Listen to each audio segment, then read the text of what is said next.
Hello, everyone. Welcome back to Elevating Us podcast, where we discuss how to enhance and excel your personal journey. This week, as we continue the topic of transitioning between seasons, this week we are discussing how to transition with confidence. What does it look like to transition between your seasons, between new chapters, between new obstacles and responsibilities? What does that look like with confidence? Okay, so we're going to go ahead and get right into it. The first thing that we want to do when it comes to transitioning with confidence, we first have to evaluate our new routine. Okay, so when it comes to transitioning between seasons, when it comes to transitioning between one thing to the next thing, we have to reevaluate what our daily routine looks like. Okay, so for example, if you're transitioning with a new career, all right, we want to take the time to reevaluate what our daily schedule looks like with our new career. Okay, where do we need to adjust our tasks and our time so that it is adequate with our new career? If you're transitioning between a new career and that career starts earlier or it starts later, what does your time prior to your clock in time looks like now?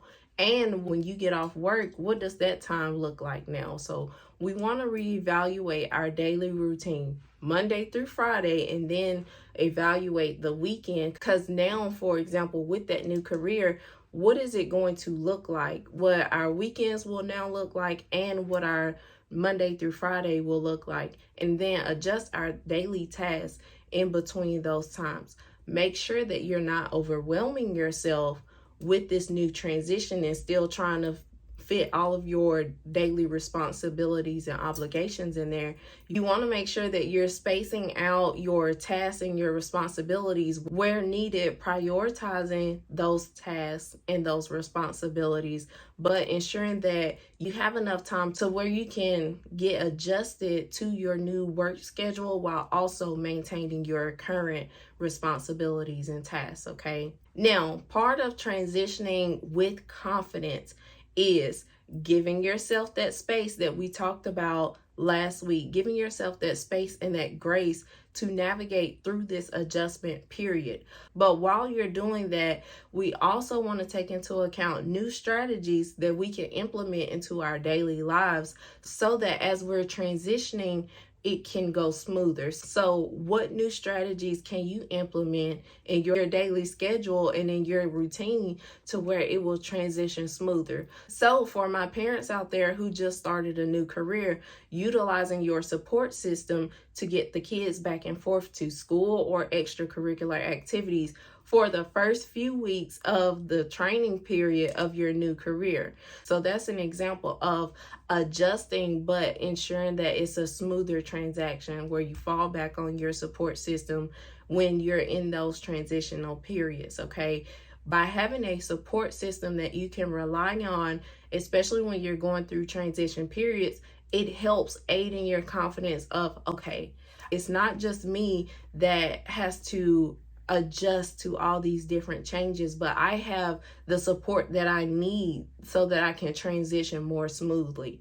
And with having a support system, you feel less overwhelmed with all the different responsibilities on top of the transition and adjustments that needs to take place for you to get to your next level or for you to truly walk into this new chapter in your life.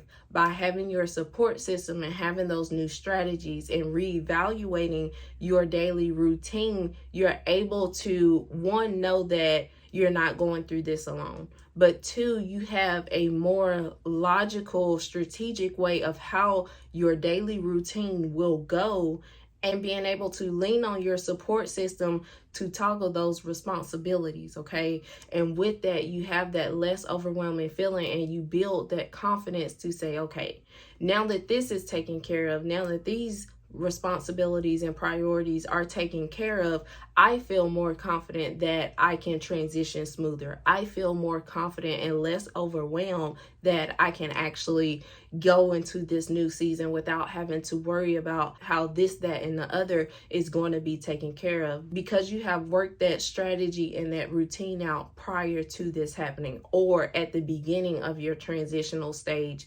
you have already solidified how that responsibility is going to get taken care of, okay? And this also goes in hand with managing your time. And we're still using the new career for an example. Now you have this new schedule. Now it's time to reevaluate your time management skills. How long do you have at work? And in your downtimes of work, say you get a 15-minute break, what are you doing on those breaks? Or you have your lunch break, what are you doing on your lunch break? Whether that's an hour or 30 minutes, how can you split it up to one, where you're having your decompression time, and then two, where you're taking care of your personal business? So let's say on your 15-minute breaks in the morning, you're taking a walk just to decompress and gather your thoughts.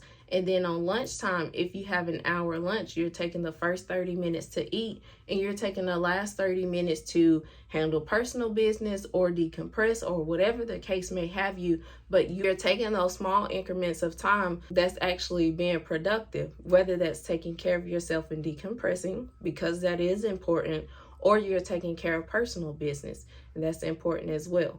And ensuring that you're having your water and your food intake. Okay, now, while we're also reevaluating how we spend our time during work, on our work breaks, and after work, we also want to ensure that we are prioritizing our self-care while we're going through this transitional phase. So while we're being patient with ourselves, and while we're learning to navigate through this transitional period and adjust to this new norm of our lives, we want to make sure that we are implementing our self-care. So whatever you decided your self-care looks like, you are ensuring that you're implementing the small self-care habits on a day-to-day basis, and then you're also making sure that you are implementing your big self-care days or half a days throughout your week. Okay, so specify what day that looks like, whether that's on a Thursday, because that's where you have the least responsibilities and you have more so of a lenient day.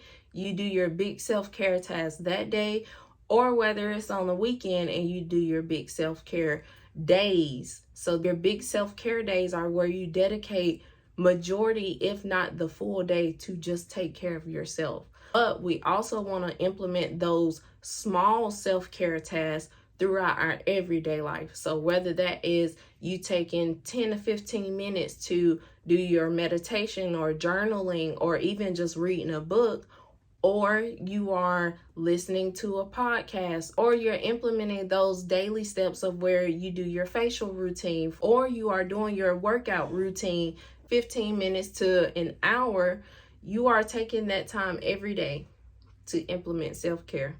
What does that look like? Where will you be? And make sure that while you're implementing your self-care routine into your daily life, that you are making it specific. Okay, so place, time, where. What will you be doing for your self-care? Where will you be doing it?